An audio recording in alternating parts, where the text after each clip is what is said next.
Bonjour, nous commençons cette série d'exercices avec un exemple assez facile. Un collecteur de papillons recueille des insectes tous les jours pendant 7 jours. Écrivez un programme qui conserve un total de nombre de papillons collectés pendant les 7 jours. La boucle devrait, donc vous devez utiliser une boucle.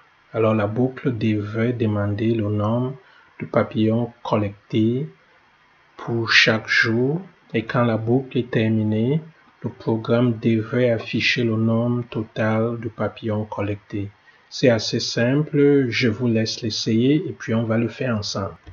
Alors nous allons créer notre programme dans une fonction main. J'aime bien le faire comme pour que ce soit une belle pratique pour vous. Nous allons déclarer et initialiser quelques variables. Nous allons prendre papillon. Nous l'initialisons avec 0 et nous allons déclarer total. Et on l'initialise également avec 0. Et sans plus tarder, on va utiliser la boucle for. Et puis on va simplement se dire jour in range. Et on se dit qu'il a fait pendant 7 jours, alors ça sera 7 parce qu'on veut collecter l'information de tous les 7 jours. Et tout de suite, on va aller chercher les papillons.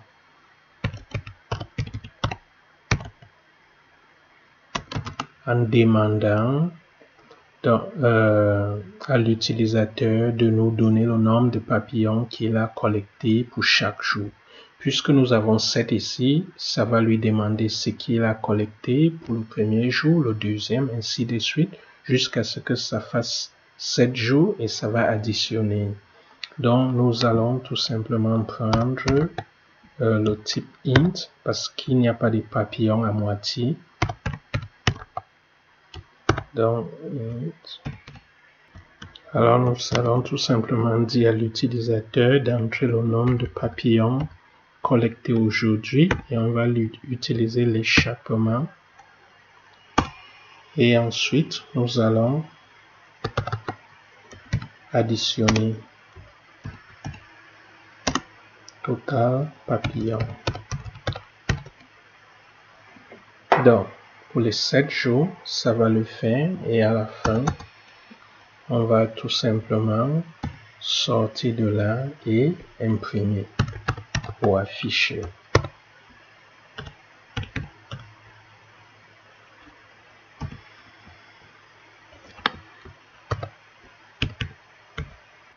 Alors ici, nous allons simplement dire le total.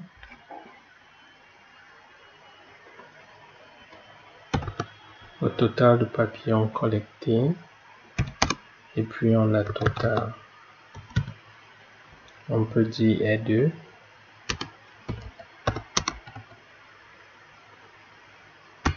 Et vous pouvez même dire la moyenne. Ça ne fait pas partie de la question néanmoins. La moyenne est 2. Je vais utiliser format. Et puis je vais tout simplement dire total divisé par 7. Parce que nous avons 7 jours. Et puis nous allons permettre de... Ok. Main. On appelle la fonction main. On sort de main et on l'appelle. Je sélectionne et puis F9. Entrez le nombre de papillons collectés aujourd'hui. 20 et 20 et 20.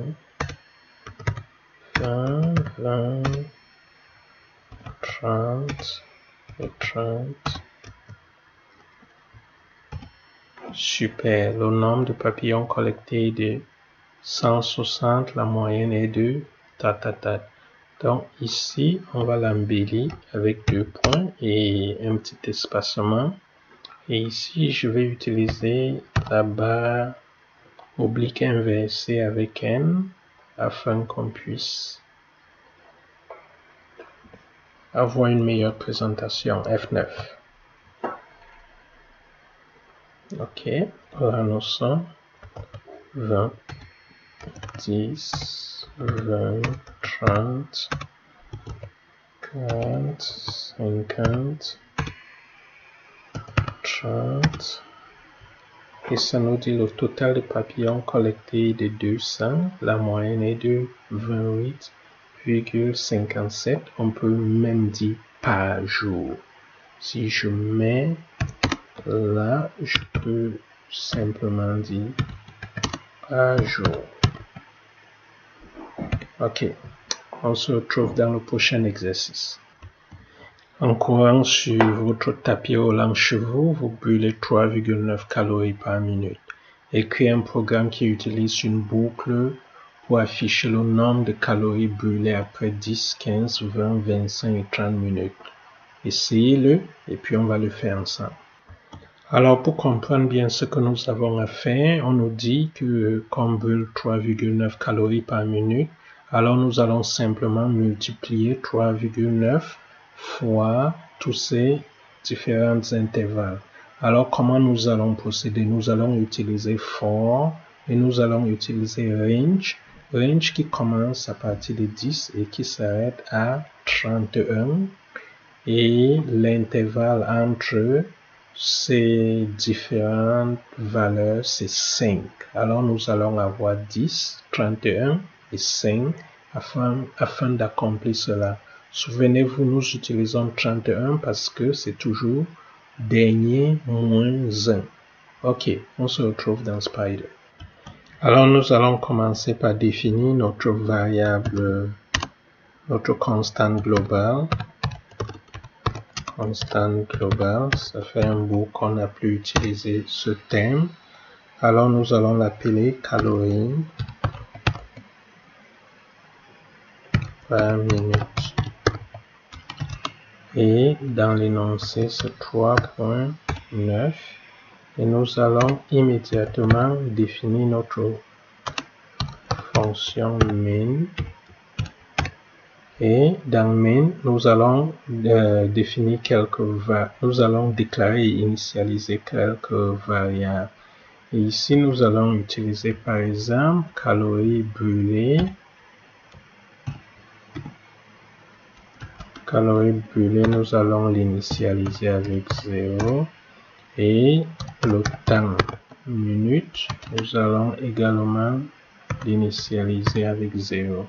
Et tout de suite, nous allons afficher quelque chose qui va nous permettre, donc nous allons avoir les minutes et nous allons utiliser la barre oblique inversée avec tab. Je vais le faire 2 fois et puis nous allons avoir les calories brûlées. Je vais utiliser la majuscule ici.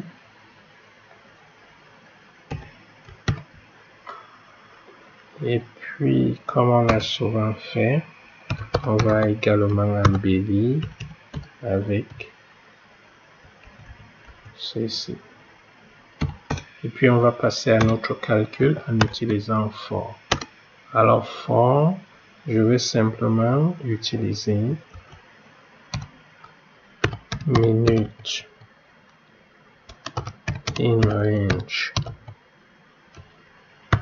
Et on a dit, ça commence à 10, ça finit à 31, et puis ça doit être dans l'intervalle de 5, et tout de suite, nous allons calculer nos calories brûlées. Calories brûlées, ça se calcule simplement par minute. Donc, ces minutes que nous avons ici, qui sera mise ici, 10, 15, ainsi de suite, multiplié par ce que nous avons ici, calories par minute.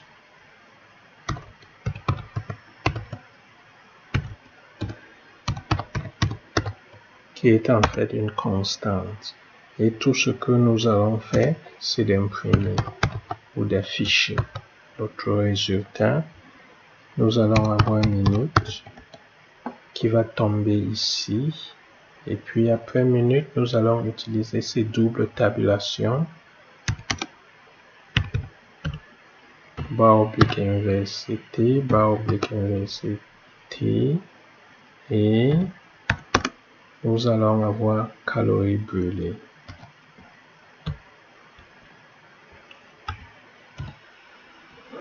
Et on y va tout de suite, on va sortir de main et puis on va appeler la fonction main. On sélectionne et F9. Alors, il y a une erreur quelque part, ça dit calories n'a pas été définie. Alors, nous allons essayer de voir où est-ce que nous avons utilisé calories. Ok, c'est ici. Ça ne devrait pas être comme ça, mais plutôt comme ceci. On y va encore avec F9. F9. Et ici, nous avons de 10 à 30 et nous voyons les calories qui ont été brûlées selon la formule. Ok, on se retrouve dans le prochain exemple. Alors, nous allons passer à quelque chose d'assez intéressant. Nous allons écrire un programme qui demande à l'utilisateur d'entrer le montant qu'il a budgété pour le mois et une boucle devrait alors inviter l'utilisateur à entrer chacune de ses dépenses pour le mois et garder un total cumulé. Lorsque la boucle se termine, le programme doit afficher de combien l'utilisateur est au-dessus ou en dessous du budget. Ici, quand vous regardez, vous allez vous rendre compte qu'ici, il faudra utiliser une boucle while et ici, il faudra utiliser une boucle if else. Donc ici, la première chose, c'est d'initialiser, c'est de déclarer et d'initialiser nos variables, d'utiliser la boucle while et puis d'utiliser la boucle if pour prendre la décision. Ok, essayez-le et on va le faire ensemble. Alors tout de suite, nous allons initialiser nos variables. Nous allons déclarer budget et puis nous allons l'initialiser avec 0. Le prochain, c'est différence qui va nous permettre de calculer la différence entre le montant qu'on avait dans notre budget et nos dépenses. Donc, différence, nous allons aussi l'initialiser avec un 0 et nous allons avoir dépenses. Et dans dépenses, nous allons l'initialiser avec 1. Vous allez comprendre pourquoi dans quelques secondes. Et puis, nous allons faire la même chose avec total et l'initialiser avec 0. Une fois que nous avons déclaré et initialisé nos variables, nous allons immédiatement aller chercher le budget et passer à la boucle while. Donc, nous allons tout simplement dire budget et nous allons utiliser le type float, input. Vous allez demander à l'utilisateur d'entrer le montant budgété pour le mois. Et après cela, nous allons passer immédiatement à notre boucle de type while. Et c'est ici que nous allons tout simplement dire, tant que nos dépenses sont différentes de 0. Tant que c'est différent de 0, alors il faut faire quelque chose. Vous voyez, si on avait initialisé dépenses avec 0, ici, ça ne devrait pas être vrai. On devait dire, tant que dépense est différente de 0, ça ne devait même pas exécuter parce que ça devait être 0. Mais maintenant, c'est différent de 0. Tant que c'est différent de 0, il faut faire quelque chose. Nous allons chercher dépenses utilisant float input et nous allons demander à l'utilisateur d'entrer un montant dépensé et 0 pour quitter. Parce qu'une fois que dépense prend 0, ça va s'arrêter. Cette condition, cette boucle va demeurer tant que dépense est différente de 0. Alors l'utilisateur est appelé à entrer la dépense. Dès que l'utilisateur entrera 0, ça va s'arrêter. Et qu'est-ce qui va se passer? Maintenant, nous allons ajouter dépense à total. Tout simplement en écrivant ici dépense. Et nous pouvons sortir de notre boucle de while maintenant. Alors nous venons de finir la deuxième partie. La troisième partie, nous allons prendre la décision sur la base de la différence entre le montant budgété et le total des dépenses. Alors nous allons immédiatement aller avec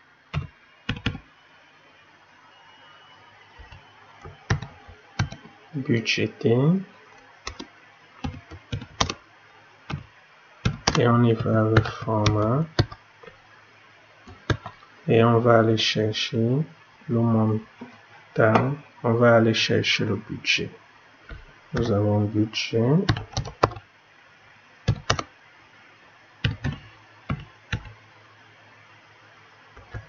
F et nous allons aussi chercher le montant dépensé.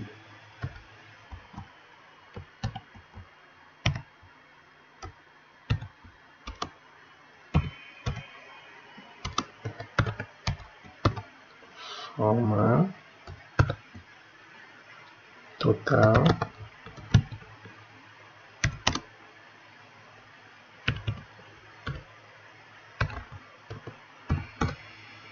et tout de suite on va utiliser if, la boucle if. Alors if qui est une structure de décision, nous allons immédiatement dire if. Alors nous allons passer la condition. La condition c'est tout simplement si le budget est supérieur au total. Alors qu'est-ce qu'il faut faire? Il faut calculer la différence. Et la différence c'est tout simplement budget moins total. Et une fois que c'est fait, nous allons afficher.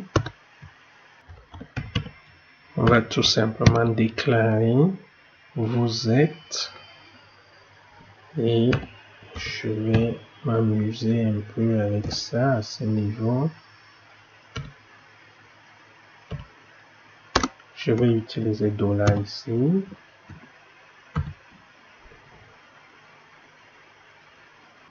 Et ici, on va mettre la différence. Alors, je vais utiliser format pour que la différence ait le format qu'on désire.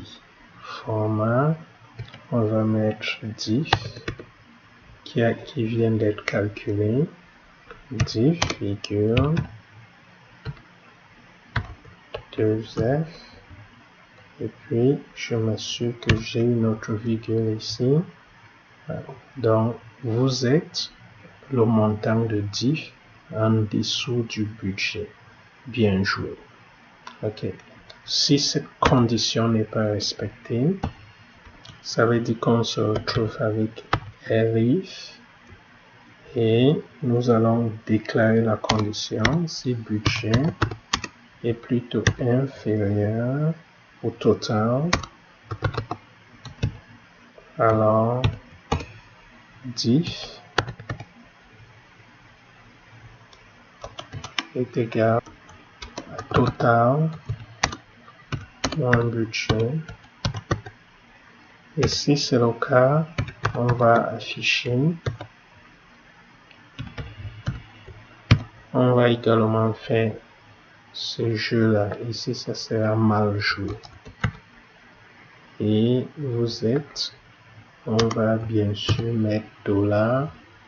On va formater, format, div, virgule, 2F, et on va sortir et mettre notre virgule. Ok, vous êtes le montant 2F en dessous du budget. C'est pas en dessous, c'est au-dessus. Au-dessus du budget, mal joué. Et si tel n'est pas le cas, ça veut tout simplement dire que nous allons dire else. Et puis nous allons afficher. Alors nous allons déclarer les dépenses correspondent au budget bonne planification. Et c'est tout. Alors on aurait pu mettre tout ça, si on le voulait, dans une fonction def min, qui est quelque chose que j'aime bien, parce que ça nous permet toujours de réfléchir dans le cadre d'une fonction, mais je vais sélectionner tout ça et utiliser tab pour créer cet espace. Alors on va sélectionner tout et on va aller avec F9. Entre le montant budgété pour le mois, on va dire $3000. While dépenses différentes, local variable difference before assignment. Ok, on semble avoir eu des problèmes parce qu'on a créé def, on devait mettre C2 à l'intérieur. Mettons def à l'intérieur. Je veux le mettre là. Et puis, je peux également mettre total là.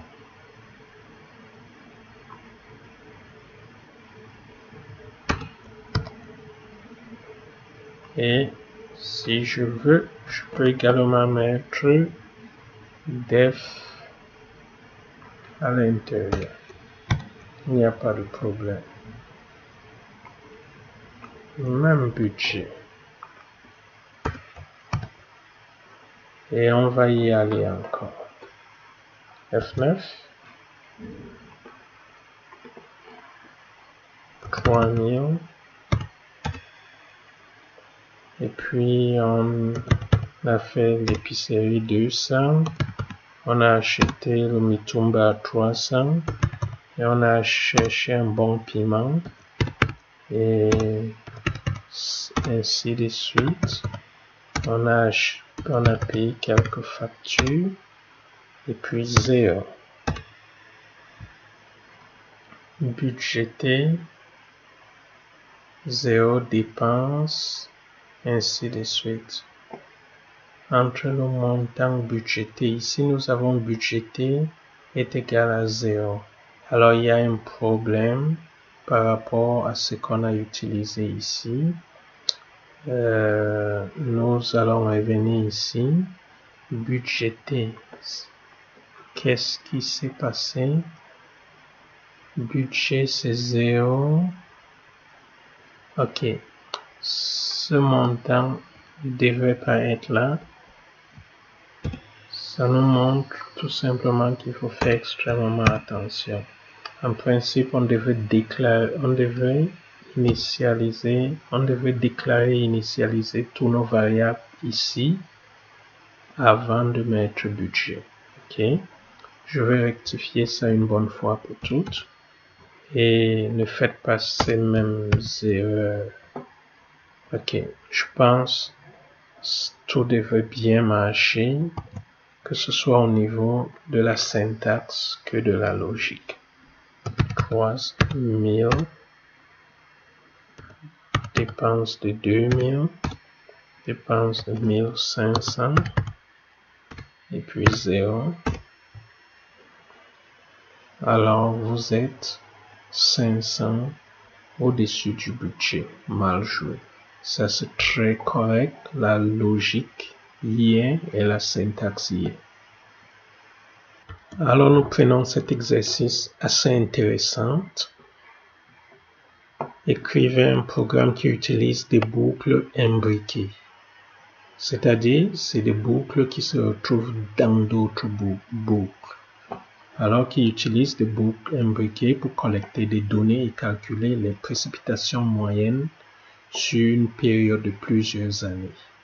Le programme devrait d'abord demander le nombre d'années. Alors vous allez demander à l'utilisateur d'entrer le nombre d'années. La boucle externe va itérer une fois par an. Alors vous demandez, ça itère une fois par an. Et ça dit la boucle interne va itérer 12 fois, une fois par mois. Chaque itération de la boucle interne demandera à l'utilisateur les pouces de plus pour ce mois. Après toutes ces itérations, le programme doit afficher le nombre de mois, le nombre total de pouces de pluie et la pluviométrie moyenne par mois pour toute la période.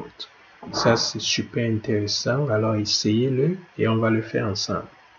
Alors, comme j'aime bien le faire, nous allons écrire dans la fonction main et nous allons d'abord déclarer nous allons déclarer et initialiser nos variables. Alors, je vais commencer par la précipitation totale.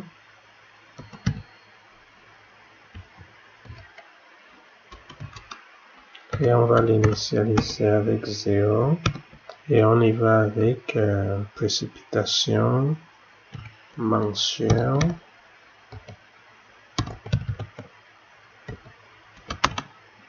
Même chose. Et on ouvre cette fois-ci avec précipitation moyenne.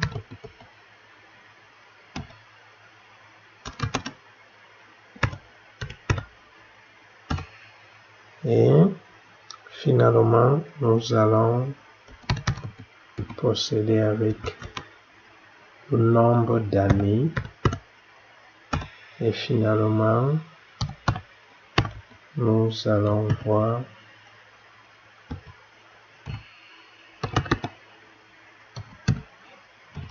je vais une fois dire mois total 0. Super. Une fois qu'on a initialisé nos variables, nous pouvons aller chercher l'information concernant le nombre d'années. Alors, tout de suite, on a année est égal à type int et puis input. On y va avec entrer le nombre d'années. Et ici, nous allons utiliser la barre oblique imbrique. La barre oblique est inversée entre le nombre d'années. Super. Une fois qu'on a collecté le nombre d'années, on va commencer avec notre première boucle qui sera tout simplement for. On va dire année in range. Et nous allons mettre année. Je préfère procéder avec année. Ainsi, écoutez, vous pouvez utiliser le nom le nom de n'importe quelle variable là. Hein. Ça ne change pas grand chose. Ok. Et une fois que c'est fait, alors nous allons afficher quelque chose ici. Nous allons dire pour l'année. Excusez-moi, je n'ai pas l'accent. Si j'ai l'accent ici, je vais copier et le placer ici. Super. Pour l'année Et ici, nous allons dianer.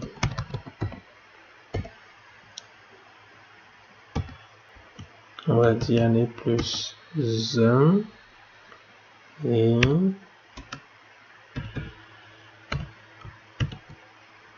ça va afficher ce qui suit. Donc nous avons commencé avec notre première boucle.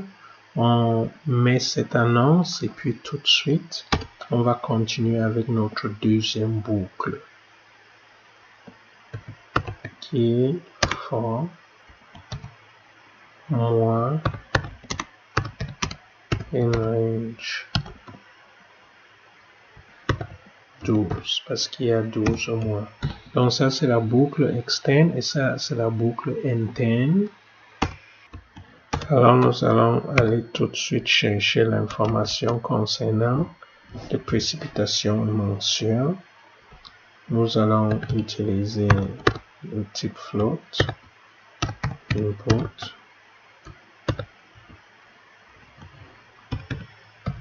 On va demander à l'utilisateur d'entrer le montant de précipitation pour le mois. Et ensuite, nous allons immédiatement additionner le nombre de mois. Nous avons le mois total que nous avons initialisé à 0. Alors pour le premier mois, on va simplement dire plus 1. Chaque fois qu'il y aura l'itération de cette boucle, alors ça va accumuler. Plus 1, plus 1, plus 1. La deuxième chose à faire, c'est maintenant de calculer la précipitation totale. La précipitation totale, je vais tout simplement copier-coller. On avait initialisé à 0 et ça sera tout simplement plus précipitation moyenne. Pas moyenne mensuelle. Donc je vais mettre un plus là. Alors c'est très important de voir ce que nous avons fait ici. On a 12 mois et pour chaque mois, ça demande d'entrer le montant de précipitation pour le mois. Ça additionne le nombre de mois jusqu'à ce que ce soit 12. Et ça additionne la précipitation mensuelle à la précipitation totale. Une fois que cela a été fait, nous allons sortir de cette boucle interne pour retrouver la boucle externe. Et dans cette boucle externe, nous avons tout simplement demandé d'imprimer l'année. Ça fait ce calcul et ça va nous donner la moyenne pour ce temps-là. Alors ici, nous avons précipitation moyenne. C'est tout simplement la précipitation totale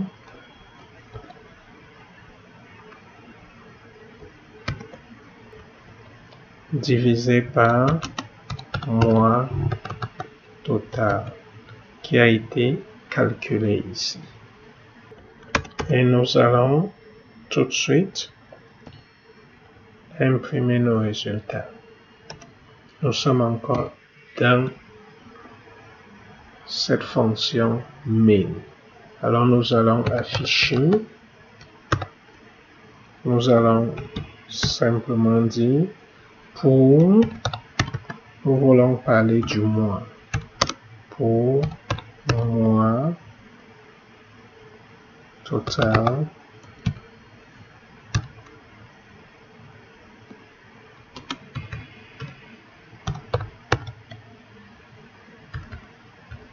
je vais dire 2 mois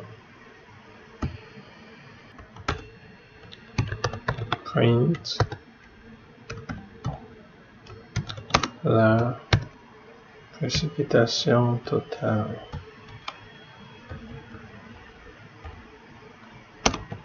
Un, 2. Nous avons format précipitation totale virgule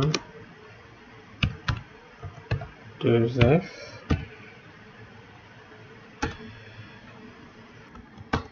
Et nous allons finalement afficher la précipitation mensuelle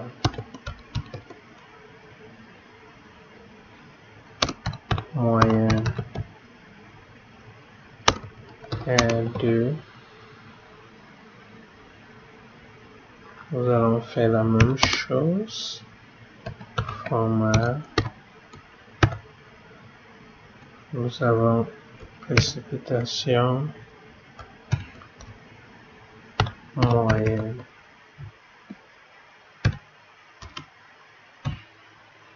.2F. Et ici, nous allons sortir pour appeler notre fonction min. Alors, je vais essayer d'augmenter cet espace pour que ce soit beaucoup plus lisible. Alors, nous avons déclaré nos variables. Nous sommes allés chercher le nombre d'années. Nous avons la boucle externe et la boucle interne. La boucle interne fait des calculs au niveau du mois, collecte l'information pour le mois et fait le calcul. La boucle extérieure fait le calcul au niveau de l'année et ici nous avons l'information imprimée. Ok, on va sélectionner et puis F9. On semble ne pas avoir de problème de syntaxe. Entrer le nombre d'années, on va simplement dire 2 années. Pour l'année 1, entrer le montant de précipitation par mois. On va dire 2, sinon ça sera extrêmement long. Et ici on dit pour l'année 2, entrer le nombre de précipitations par mois, je vais dire 3.